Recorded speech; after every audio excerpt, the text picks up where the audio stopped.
கர்த்தருக்கு ஸ்தோத்திரம், தேவனுக்கு மகிமை உண்டாவதாக.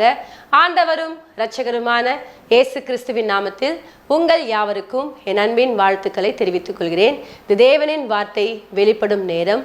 தேவ செய்தியின் தலைப்பு அசதியா இராதே. ஹல்லேலூயா. என் அன்பு சகோதரனே சகோதரியே, இந்த நாளில் கூட அசதியா இராதே. நாம் அசதியா இருந்தால் நம்முடைய வாழ்க்கையில என்ன குறைவுகள் வரும் என்பதை குறித்தான் இன்றைக்கு நாம் பார்க்க போகிறோம். இன்றைக்கு பாருங்க, நிறைய பேருக்கு ஜெபம் பண்றதுக்கு அசதி, தேவனுடைய ஆலயத்துக்கு போவதற்கு அசதி, இன்னைக்கு நிறைய பேருக்கு வேதாகமத்தை எடுத்து வாசிப்பதற்கு அசதி என்று சொன்னால் ஒரு அசால்ட்டா, அதாவது அப்புறமேட்டு ஜெபம் பண்ணிக்கலாம், அப்புறமேட்டு பைபிள் படிச்சுக்கலாம், அப்புறமேட்டு என்ன பண்ணலாம், ஆலயத்துக்கு போகலாம், இப்படி தான் என்ன பண்ணுறாங்க. நிறைய பேர் என்ன பண்ணுறாங்க, அசதியாக இருந்து நிறைய காரியங்கள் என்ன பண்ணிட்டோம், நம்ம இழந்துடுறோம். இப்போ பாருங்கள், அசதியாக இருக்கிறதுனால நிறைய நேரங்களில் நிறைய சோர்வான காரியங்கள் நிமித்தமாக என்ன பண்ணுறோன்னு சொன்னால் அநேக காரியங்கள் நம்மளால் சுதந்திரத்து கொள்ள முடியாமல் போயிடுது. இப்போ பாருங்கள், டைமுக்கு என்ன பண்ணோம், ஸ்கூலுக்கு போகணுன்னு சொன்னால் டைமுக்கு ஒரு சில என்ன பண்ண மாட்டாங்க, ஸ்கூலுக்கு போக மாட்டாங்க. அதுக்கப்புறம் என்ன பண்ணுவாங்க, டைம் ஆயிடுச்சு வெளியே அனுப்பிச்சிடுவாங்க. அதே போல் தான் பாருங்கள், இப்போ வேலை ஸ்தலங்களுக்கு கடந்து போகிறோம், ஒரு இன்டர்வியூக்கு போகிறோன்னு சொன்னால் அந்த டைமுக்கு என்ன பண்ணணும், கரெக்டாக போகணும். போகலன்னு சொன்னால் அசதியாக, கொஞ்சம் அசதியாக இருந்தீங்கன்னு சொன்னால் அந்த இடத்துல வேறொருத்தவங்க வந்துடுவாங்க. கவனிச்சிங்களா? அப்போ பாருங்க, நாம் அசதியாக இருக்கும் பொழுது நிறைய காரியங்கள் நாம் என்ன பண்ணுறோம், இழக்க நேரிடும். அதே போல தான் இன்றைக்கு கூட பாருங்க, இப்போ உலகத்துக்குரிய காரியங்களை நாம் அசதியாக இருக்கும் பொழுது ஒரு சில காரியங்கள் நம்ம இழக்க நேரிடும். இதே ஆவிக்குரிய வாழ்க்கையில் கூட பாருங்க, நம்முடைய வாழ்க்கையில் ஒரு சில காரியங்களில் அசதிகள் ஏற்படும் பொழுது, ஜெபிக்க அசதியாக இருக்கும் பொழுது, வேதத்தை வாசிக்க அசதியாக இருக்கும் பொழுது, தேவனுடைய ஆலயத்துக்கு போவதற்கு அசதியாக இருக்கும் பொழுது நிறைய நஷ்டங்களை நாம் அடைய வேண்டியதாக இருக்கும். ஆகவே தான் அசதியாக இராமல் எப்படி இருக்கணுமா, ஜாக்கிரதையா இருக்க வேண்டும் என்று அப்போஸ்தலனாகிய பவுல் ரோமருக்கு சொல்லுகிறார். ஹல்லேலூயா. எடுத்து வாசிப்போம். ரோமரின் புஸ்தகம் 12ஆம் அதிகாரம் 12ஆம் வசனத்தை வாசிப்போம். அசதியா இராமல் ஜாக்கிரதையா இருங்கள், ஆவியிலே அனலா இருங்கள், கர்த்தருக்கு ஊழியம் செய்யுங்கள். இங்க மேல் வரியில ரொம்ப அழகா எழுதப்பட்டிருக்கு, அசதியா இராமல் ஜாக்கிரதையா இருங்கள். ஹல்லேலூயா. அப்போஸ்தலனாகிய பவுல் ரோமருக்கு எழுதும் பொழுது சொல்றாரு, நீங்க அசதியா இருக்காதீங்க, நீங்க ஜாக்கிரதையா இருக்க வேண்டும். ஹல்லேலூயா. தேவனுடைய பிள்ளைகளாகிய நாம எப்பொழுதும் விழித்திருந்து ஜெபிக்கக்கூடியவர்களா இருக்க வேண்டும். விழித்திருந்து என்ன பண்ணும், தேவ சமூகத்துல போராடக்கூடியவர்களா இருக்க வேண்டும். தேவன் நமக்கு அதைத்தான் கற்றுக் கொடுக்கிறார். நீங்களும் நானும் ஆராதிக்கிற தேவன் அவர் அசதியற்றவர் அல்ல. அவர் எப்படிப்பட்டவர்னா, அவர் எப்பொழுதும் ஜாக்கிரதை உள்ளவரா இருக்கிறார். ஹல்லேலூயா.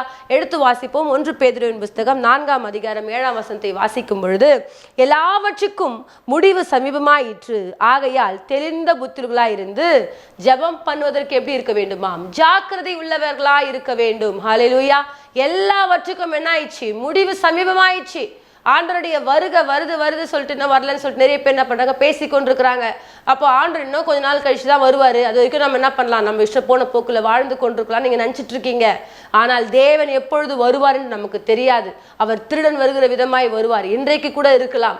ஆகவே பாருங்க, அதனாலதான் நம்ம என்ன பண்ணுமா, எல்லாவற்றுக்கும் என்ன இருக்கா, முடிவு சமீபமாயிடுச்சு, ஆகையால் நீங்கள் ஜெபம் பண்ணுவதற்கு எப்படி இருக்க வேண்டுமா, ஜாக்கிரதை உள்ளவர்களா இருக்க வேண்டும். ஹல்லேலூயா. ஆகவே நம்ம ஜாக்கிரதை உள்ள கிறிஸ்தவ வாழ்க்கை என்பது எப்பொழுது தேவன் வருவார் என்று தெரியாது. ஆகவே நம்முடைய காரியங்களை எப்பொழுதுமே நாம் எப்படி இருக்குமா, ஜாக்கிரதை உள்ளவர்களா இருக்க வேண்டும். நீங்கள் ஜாக்கிரதை உள்ளவர்களா இருக்கும் பொழுது தேவன் உங்களை கொண்டு பெரிய காரியத்தை செய்வார். ஏன் நாம் ஜாக்கிரதை உள்ளவர்களா இருக்க வேண்டும்? அதிலேயே 1 பேதுரு 5ஆம் அதிகாரம் 8ஆம் வசனத்தை நாம் வாசிக்கும் பொழுது, தெளிந்த புத்திரர்களா இருங்கள், விழித்திருங்கள், ஏனெனில் உங்கள் எதிராளியாகிய பிசாசானவன் கெர்ச்சிக்கிற சிங்கம் போல் எவனை விழுங்கலாமோ என்று வகை தேடி சுற்றி திரிகிறான். ஹல்லேலூயா. இங்க பாருங்க, நீங்க ஜாக்கிரதை உள்ளவர்களா இராம போயிட்டீங்கன்னு சொன்னா, நீங்கள் அசதியா இருப்பீர்கள் என்று சொன்னால், பிசாசானவன் என்ன பண்ணுவானா, எவனை விழுங்கலாமோ என்று வகை தேடி என்ன பண்றான், சுற்றி திரிந்து கொண்டிருக்கிறான். இன்றைக்கு தெரிந்து கொள்ளப்பட்டவர்கள் கூட என்ன பண்றாங்க, பின்மாற்றத்துக்குள்ள கடந்து போய் கொண்டிருக்கிறாங்க. ஒருவேளை இன்றைக்கு நீங்க அசதியா இருந்து தேவனுடைய காரியங்களை நீங்க நடக்காமல் உங்கள் இஷ்ட போன போக்கில பாவத்துல வாழ்ந்து கொண்டிருக்கிறீங்களா? இன்னைக்கு நீங்க அநேக நேரங்கள்ல தேவ சமூகத்துக்கு போகாமல், ஆலயத்துக்கு போகாமல், வேதத்தை வாசிக்காமல், ஜெபிக்காமல் உங்கள் இஷ்ட போன போக்கில வாழ்ந்து கொண்டிருக்கிறீங்களா? பிசாசானவங்க பாருங்க, எவனை விழுங்கலாமோ என்று என்ன பண்றான், வகை தேடி சுற்றி திரிந்து கொண்டிருக்கிறான். ஹல்லேலூயா. ஆகவே அவனுடைய பிரியில நம்ம போயிட்டோன்னு சொன்னா நம்மளால தேவனுக்குரிய காரியங்கள் நடக்க முடியாம போயிடும். என் அன்பு தேவஜனமே, இந்த வார்த்தைகளை கேட்டுக்கொண்டிருக்கிற உங்களுடைய வாழ்க்கையில கூட நீங்கள் அசதியா இருப்பீர்கள் என்று சொன்னால் பிசாசானவங்களை விழுங்கி விடுவான். கெர்ச்சிக்கிற சிங்கம் போல என்ன பண்றான், அவன் வகை தேடி சுற்றி திரிந்து கொண்டிருக்கிறான். ஹல்லேலூயா. ஆகவே நீங்கள் தேவனுடைய பிள்ளைகளாக இருக்கிற நாம எப்பொழுதும் ஜாக்கிரதை உள்ளவர்களாக இருக்க வேண்டும். ஹல்லேலூயா. அன்றைக்கு பாருங்க, புத்தியுள்ள கன்னிகைகள் தங்கள் விழித்திருந்து தேவ சமூகத்தில் அப்படி ஜாக்கிரதை உள்ளவர்களாக இருந்ததுனால ஆண்டவருடைய வருகையில் என்ன பண்ணாங்க? எடுத்துக்கொள்ளப்பட்டாங்க. ஹல்லேலூயா. 5 பேர் கைவிடப்பட்டாங்க. காரணம் அவர்களுக்குள்ளாக ஒரு அசதி, அவர்களுக்குள்ளாக என்னதில்ல ஒரு ஜாக்கிரதை இல்லாத ஒரு காரியங்கள். இன்றைக்கு நாம கூட நம்முடைய வாழ்க்கையில தேவன் நம்மை தெரிந்து கொண்டதற்கு ஒரு நோக்கம் உண்டு, ஒரு திட்டம் உண்டு. தேவன் உங்களையும் என்னையும் சாதாரணமாக தேவன் என்ன பண்ணல, தெரிந்து கொள்ளவில்லை. எல்லாவற்றுக்குமே கர்த்தர் என்ன பண்ணிருக்காரு? ஒரு காரியத்தை வைத்திருக்கிறார். உங்களை கொண்டு தேவன் ஒரு காரியத்தை செய்ய சித்தமா இருக்கிறார். ஆகவே நீங்கள் என்ன பண்ணணும்? ஜாக்கிரதை உள்ளவர்களா இருக்க வேண்டும். இன்றைக்கு பிசாசானவன் பாருங்க, நிறைய பேர் நல்லா ஜெபிச்சு கொண்டிருப்பாங்க, நல்ல வேதத்தை வாசிப்பாங்க, ஆலயத்துக்கு போவாங்க, கர்த்தருக்கு உற்சாகமாய் விதைப்பாங்க. ஆனால் ஒரு சின்ன அசதியான காரியங்கள் தங்களுடைய வாழ்க்கையில வரும் பொழுது அவர்கள் எல்லாவற்றையும் விட்டு என்ன பண்ணுவாங்கன்னா, கர்த்தரை தேடாமல் பல வருடங்களாக அப்படியே பின்மாற்றத்துக்குள்ள கடந்து போயிருப்பாங்க. ஒருவேளை இந்த வார்த்தைகளை கேட்டுக்கொண்டிருக்கிற அன்பு சகோதரனே, சகோதரியே, நீங்கள் கூட கர்த்தரை நல்லா தேடிட்டு இருந்தாங்க. ஆதியில நாங்கள் ஆலயத்தை ரட்சிக்கப்பட்ட புதுசுல நல்லா ஜெபிப்பேங்க, 1 மணி நேரம் 2 மணி நேரம் ஜெபிப்பேங்க, நல்லா உபவாசம் போட்டு தேவ சமூகத்துல காத்திருப்பேங்க, ஆலயத்திலே விழுந்து கிடப்பேங்க. நான் போயிட்டு தெருவா போயிட்டு ஊழியத்தை செய்து கொண்டு வருவாங்க, நிறைய இடத்துல போய் ட்ராக்ஸ் எல்லாம் கொடுப்பாங்க. இப்படி ஊழியம் செய்து கொண்டிருந்தேன்னா இன்றைக்கு தேவனை விட்டு தூரமா போயிட்டேன்னு சொல்லிட்டு ஏக்கத்தோடு கூட இருக்கீங்களா? உங்கள் அசதிதான் இன்றைக்கு உங்களை தேவனை விட்டு பிரித்தது. ஹல்லேலூயா. நீங்கள் தேவனோடு கூட இருக்கும் பொழுது உங்கள் வாழ்க்கையில ஆசீர்வாதங்கள் உண்டு, உங்கள் வாழ்க்கையில மேன்மைகள் உண்டு, உங்கள் வாழ்க்கையில செழிப்பு உண்டு. உங்கள் வாழ்க்கையில நீங்கள் விரும்புகிற எல்லா காரியத்தையும் அவர் செய்து கொண்டிருந்தார். ஆனால் பாருங்க, நீங்கள் தேவனை விட்டு தூர போகும் பொழுது அநேக பிரச்சனைகள், அநேக போராட்டங்கள், அநேக நிந்தைகள், அநேக அவமானங்கள், இன்னைக்கு வியாதியில படுத்த படுக்கை. காரணம் உங்களுடைய அசதியான காரியங்கள். இப்பொழுது கூட ஒன்றும் இல்லை, நீங்க திரும்பவும் தேவ சமூகத்துல விழுத்திருந்து ஆண்டவரை நோக்கி ஜெபித்து பாருங்கள். அவர் நிச்சயமாய் உங்களுக்கு அற்புதங்களை செய்ய வல்லவராய் இருக்கிறார். எடுத்து வாசிப்போம் வேதாகமத்திலிருந்து ஆதியாகமம் புஸ்தகம் 25ஆம் அதிகாரம் 29ஆம் வசனத்தை வாசிப்போம். ஒரு நாள் ஏசா வெளியிலிருந்து களைத்து வந்தபோது யாக்கோபு கூழ் சமைத்து கொண்டிருந்தான். ஹல்லேலூயா. இங்க பாருங்க, ஒரு நாள் என்ன பண்றாரு, யாக்கோபுடைய அண்ணன் ஏசா என்ன பண்றாருன்னா கூழ் சமைத்து கொண்டிருக்கிறான். அப்போ கூழ் சமைத்து கொண்டிருக்கும் பொழுது ஏசா ரொம்ப களைப்பாயிடுச்சு, ரொம்ப என்ன பண்ணுச்சு, பசி எடுக்குதுன்னு சொல்லிட்டு என்ன பண்றான், யாக்கோபு கிட்ட போய் கேட்குறான். இப்போ கேட்கும் பொழுது யாக்கோபு சொல்றாரு, என்ன உன்னுடைய சேஷ்ட புத்திர பாகத்தை என்ன பண்ணு எனக்கு கொடுன்னு சொல்லிட்டு இந்த இடத்துல கேட்குறாரு. இப்போ பாருங்க, உடனே இவர் என்ன பண்ணுறாருன்னா, அந்த களைப்பில் நானே சாக போகிறேன், எனக்கு இந்த சேஷ்ட புத்திர பாகம் இருந்து நான் என்னத்தை பண்ண போகிறேன், அதனால் நீயே எடுத்துக்கோன்னு சொல்லிட்டு என்ன பண்ணுறாரு, அந்த சேஷ்ட புத்திர பாகத்தை அசட்டை பண்ணக்கூடியவராக இருந்தார். ஹல்லேலூயா. எடுத்து வாசிப்போம். அதிலேயே ஆதியாகமம் 25:34 வாசிக்கும் பொழுது, அப்பொழுது யாக்கோபு ஏசாவுக்கு அப்பத்தையும் பயிற்சம் கூழையும் கொடுத்தான், அவன் புசித்து குடித்து எழுந்திருந்து போய்விட்டான். இப்படி ஏசா தன் சேஷ்ட புத்திர பாகத்தை அலட்சியம் பண்ணினான். ஹல்லேலூயா. இப்போ பாருங்க, தன்னுடைய சேஷ்ட புத்திர பாகத்தை என்ன பண்ணிட்டாருன்னா இங்க அலட்சியம் செய்கிறார் ஏசா. ஹல்லேலூயா. தேவன் நமக்கு கொடுத்த ஒரு ஆசீர்வாதத்தை நாம் என்ன பண்ணக்கூடாது, அலட்சியம் பண்ணக்கூடாது. நீங்கள் அசதியா இராமல் எப்படி இருக்கணுமோ ஜாக்கிரதையுள்ளவர்களா இருக்க வேண்டும். தேவன் நமக்கு கொடுத்த ஆசீர்வாதத்தை யாருக்கிட்ட என்ன பண்ணுறது, விட்டு கொடுக்க கூடாது, பிசாசுக்கு அதை கொடுத்துடக்கூடாது. நீங்க தேவனை தேடாம உங்க இஷ்ட போன பாவ வாழ்க்கையில வாழ்ந்து கொண்டிருப்பீங்கன்னு சொன்னா தேவன் என்ன பண்ணுவாங்க, உங்களை ஆசீர்வதிக்க முடியாது. அந்த ஆசீர்வாதத்தை எடுத்து வேறருக்கு கொடுத்துருவார். பாருங்க, இந்த ஏசா பாருங்க, தனக்கு எதுக்கு இந்த சேஷ்ட புத்திர பாகம், நானே சாக போறேன், எனக்கு வேணான்னு சொல்லிட்டு என்ன பண்றது, அந்த சேஷ்ட புத்திர பாகத்தை என்ன பண்றாருன்னா அலட்சியம் பண்ணிடுறார். ஹல்லேலூயா. அதை எடுத்து வாசிப்போம். ஆதியாகமம் புஸ்தகம் 27ஆம் அதிகாரம் 34ஆம் வசனத்தை வாசிப்போம். ஏசா தன் தகப்பனுடைய வார்த்தைகளை கேட்டவுடனே மிகவும் மனம் கசந்து உரத்த சத்தமிட்டு அலறி தன் தகப்பனை நோக்கி, என் தகப்பனே என்னையும் ஆசீர்வதியும் என்றான். ஹல்லேலூயா. இப்போ பாருங்க, ஆசீர்வாதத்துக்காக ஏங்குறாரு, அந்த ஆசீர்வாதம் இல்லாமல் போயிடுச்சு. ஹல்லேலூயா. அப்போ தேவன் நம்மை ஆசீர்வதிக்க வல்லவராக இருக்கிறார். நீங்கள் அசதியாக இருப்பீர்கள் என்று சொன்னால் உங்கள் ஆசீர்வாதம் உங்களை விட்டு போய்விடும்.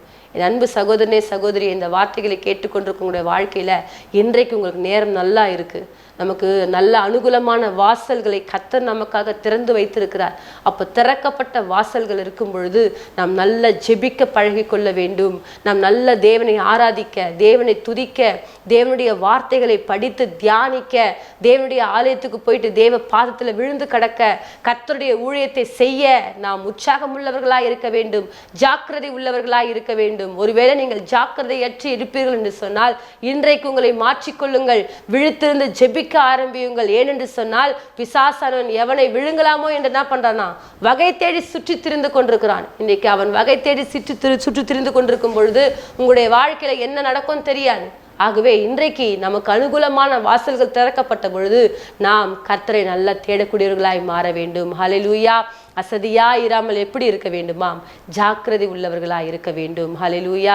என் அன்பு தேவஜனமே, நாம் ஜாக்கிரதையற்று காணப்படுவோம் என்று சொன்னால் பிசாசானவன் நம்முடைய ஆசீர்வாதத்தெல்லாம் பிடுங்கிக் கொள்வான். நமக்கு வியாதிகளை கொடுத்து, நம்முடைய குடும்பங்களில் பிரச்சனைகளை கொடுத்து தேவனை விட்டு நம்மளை தூர போய் விடுவான். தூர போய் விடும்படிக்கு செய்து விடுவான். ஆகவே தான் நம்ம ஜாக்கிரதை உள்ளவர்களாக இருக்க வேண்டும். அசதியாக இருக்கக்கூடாது. ஹல்லேலூயா. இன்னொரு சம்பவத்தை எடுத்து வாசிப்போம். 1 சாமுவேலின் புஸ்தகம் 15ஆம் அதிகாரம் 3ஆம் வசனத்தை வாசிக்கும் பொழுது, இப்பொழுதும் நீ போய் அமலேக்கை மடங்கடித்து அவனுக்கு உண்டான எல்லாவற்றையும் சங்கரித்து அவன் மேல் இரக்கம் வைக்காமல் புருஷரையும் ஸ்திரீகளையும் பிள்ளைகளையும் குழந்தைகளையும் மாடுகளையும் ஒட்டகங்களையும் கழுதைகளையும் கொன்று போட கடவாய் என்றார். ஹல்லேலூயா. இப்போ பாருங்க, இந்த சம்பவங்கள் நம்ம அடிப்படை பார்க்கிற ஒரு சம்பவம். இங்கே ஆண்டவர் சொல்றாரு, சவுல் ராஜாவை பார்த்து சொல்றாரு, எப்பா நீ என்ன பண்ணு, அமலேக்கு என்ன பண்ணு, முழுசா என்ன பண்ணும், மடங்கடிச்சு வரணும்னு சொல்றாரு. இப்போ பாருங்க, ஏன்னு சொன்னால் அன்றைக்கு இஸ்ரவேல் ஜனங்கள் வழிநடந்து கொண்டு வராங்க. அவர்கள் என்ன பண்ணுறாரு, வழிமறித்து இந்த அமலேக்கு என்ன பண்ணுறாங்க, கொன்று போட்டுறாங்க. அதை கர்த்தர் மனத்தில் வச்சுட்டே இருந்தார். அப்போ இஸ்ரவேலில் முதல் ராஜாவாய் சவுல் ஏற்படுத்தப்பட்டார். அப்போ ஏற்படுத்தின உடனே கர்த்தர் கொடுத்த ஒரு கட்டளை என்னன்னு சொன்னால், நீ அமலேக்கு என்ன பண்ண, முழுவதுமாய் அழிச்சிட்டு வந்தாங்க. இருக்கிற ஆடு மாடு குழந்தைகள் ஸ்திரீகள் பெண்கள் எல்லாரையும் அழிச்சு போட்டு என்ன பண்ணோம் வந்துடணும்னு சொல்கிறார். இப்போ பாருங்க, இந்த வார்த்தைகள் எல்லாம் கேட்டு அவர் என்ன பண்ணுறாருன்னு சொன்னால், கர்த்தர் சொன்ன வார்த்தைக்கு என்ன பண்ணணும், சொல்ல பிரகாரமே செய்திருக்கணும். ஆனால் இவர் என்ன பண்றாரு, அந்த ராஜாவை உயிரோட வைக்கிறாரு. அதுல பெஸ்டான ஆடு மாடுகள் எடுத்து வைக்கிறாரு. அதுல வெளியேற பெற்ற அந்த ஆடைகள்லாம் எடுத்து வைக்கிறாரு. அதெல்லாம் கர்த்தருக்கு பிடிக்காத ஒரு காரியமாய் மாறிச்சு. அப்போ பாருங்க, அதிலேயே வாசிக்கும் பொழுது சாமுவேலை பார்த்து கர்த்தர் சொல்றாரு, சவுலிடத்தில் போனான். சவுல் அவனை நோக்கி, நீர் கர்த்தரால் ஆசீர்வதிக்கப்பட்டவர், கர்த்தர் தம்முடைய வார்த்தையை நிறைவேற்றினேன் என்றார். இப்போ பாருங்க, இவன் நிறைவேற்றினேன்னு சொல்றாரு. ஆனா அங்க இருக்கிற ஆடு மாடு சத்ததெல்லாம் என்னதுன்னு சொல்லிட்டு கேட்கிறாரு. பாருங்க, தேவன் ஒரு திட்டத்தை கொடுக்குறாரு. ஆனால் இந்த சவுல் ராஜா என்ன பண்றாரு, அதை அசதியாய் செய்து தேவனுக்கு மனஸ்தாபத்தை உண்டாக்குறார். அப்போ நான் சவுலை ராஜாவாக்கினது எனக்கு என்ன இருக்கு, மனஸ்தாபமா இருக்கிறது. நீங்க அந்த மேல் வசனங்கள்லாம் வாசிக்கும் பொழுது அது எனக்கு மனஸ்தாபமா இருக்கு. ஆனா பாருங்க, இவருக்கு அந்த விஷயம் கூட தெரியாம என்ன பண்றாருன்னா, நான் எல்லாம் என்ன பண்ணிட்டேன், எல்லாத்தையும் சங்கரிச்சு போட்டு வந்துட்டேன்னு சொல்றாரு. ஆனால் மேல் வசனங்கள் நீங்க வாசிக்கும் பொழுது சாமுவேல் கிட்ட கர்த்தர் சொல்வாரு, நான் சவுலை ராஜாவாக்கினது எனக்கு மனஸ்தாபமா இருக்குது. அவனை தள்ளி நான் வேற என்ன பண்ண போறேன், தெரிஞ்சு கொள்ள போறேன்னு சொல்றாரு. அப்ப பாருங்க நண்பு தேவஜனமே, நம் வசதியா இருப்போம் என்று சொன்னால் நம்முடைய வாழ்க்கையில நமக்கு கிடைத்த ஆசீர்வாதத்தை நாம் இழந்து விடுவோம். ஹல்லேலூயா. அன்றைக்கு இஸ்ரவேலில் முதல் ராஜாவாய் மாற்றப்பட்டவர் தான் சவுல் ராஜா. சிறிய கோத்திரத்தான். இவருக்கு அற்பமான ஒரு மனுஷன். ஆனால் கர்த்தர் இவருக்கு ஒரு ராஜ பதவியை கொடுத்து இவரை ஆசீர்வதித்து தேவன் ஒரு கட்டளை கொடுத்தா அந்த கட்டளையை மீறி என்ன பண்ற நடக்கிறார். அவருடைய அசதியின் காரணம் என்னன்னா, அவருடைய ராஜ்யபாரத்தையே இழக்க நேரிட்டுச்சு. ஹல்லேலூயா. இன்றைக்கு கூட இந்த வார்த்தைகளை கேட்டுக்கொண்டிருக்கிற நம்முடைய வாழ்க்கையில கூட தேவன் நம்மை உயர்ந்த நிலைமையில வைத்திருப்பார். நம்ம ஆசீர்வாதமாய் இருந்திருப்போம். ஆனால் நம் அசதியாய் கர்த்தரை தேடினது நிமித்தமாய் இன்றைக்கு அந்த ஆசீர்வாதத்தை இழந்து வியாதி உள்ளவர்களாய், கடன் பிரச்சனை உள்ளவர்களாய், போராட்டம் நிறைந்த ஒரு வாழ்க்கை வாழ்ந்து கொண்டிருக்கிறீங்களா? உங்கள் அசதிதான் இதற்கு காரணம். ஆகவே நீங்கள் அசதியாய் இராமல் நீங்கள் ஜாக்கிரதையாய் இருப்பீர்கள் என்று சொன்னால் தேவன் நிச்சயமாய் மீண்டுமாய் உங்களை ஆசீர்வதித்து உங்களை உயர்த்த தேவன் வல்லவராய் இருக்கிறார். ஆகவே நாம் யாவரும் இணைந்து இந்த நாளில் கூட ஆண்டவரே, ஒருவேளை நான் அசதியாக இருப்பேன்னு சொன்னால் என்னை மன்னிச்சிருங்கன்னு சொல்லிட்டு ஜெபம் பண்ணுங்க. கர்த்தர் கண்டிப்பாக உங்கள் அசதி நிலைமைகளாக மாற்றி உங்களை ஜாக்கிரதைகளாய் மாற்றி உங்களை சாட்சியாய் வாழ வைப்பார். ஸ்தோத்திரம் ஆண்டவரே. மகா இரக்கமும் கிருபை நிறைந்த எங்கள் அன்பின் தகப்பனே, இந்த நாளுக்காய் ஸ்தோத்திரம். அசதியாக இராமல் ஜாக்கிரதையாக இருங்கள் என்று சொன்னீங்க தகப்பனே. நாங்கள் அசதியாக இருந்தால் என்ன நஷ்டங்கள் வரும் என்று பார்த்தோம். நாளை கூட நாங்கள் அசதியாக இருக்காதபடிக்கு ஜாக்கிரதை உள்ளவர்களாக இருந்து செழிப்புள்ள ஒரு வாழ்க்கை வாழ, தேவனுக்கு பிரியமுள்ள ஒரு வாழ்க்கை வாழ கிருபை தாங்க. இன்றைக்கு ஒருவேளை நிகழ்ச்சியை பார்த்து கொண்டிருக்கிற பிள்ளைகள் யாரெல்லாம் அசதியாக இருக்கிறாங்களோ அவங்க எல்லாம் ஆண்டவரே அப்பா ஜாக்கிரதை உள்ளவர்களாய் மாற கர்த்தர் கிருபை தாங்க. ஆவினரின் அவர்களை பலப்படுத்தும் பெரிய காரியங்களை செய்யும் இயேசுவின் மூலமாய் ஜெபிக்கிறோம் எங்கள் ஜீவன் நல்ல பிதாவே. ஆமேன். கர்த்தர் தாமே உங்களை ஆசீர்வதிப்பாராக. God bless you.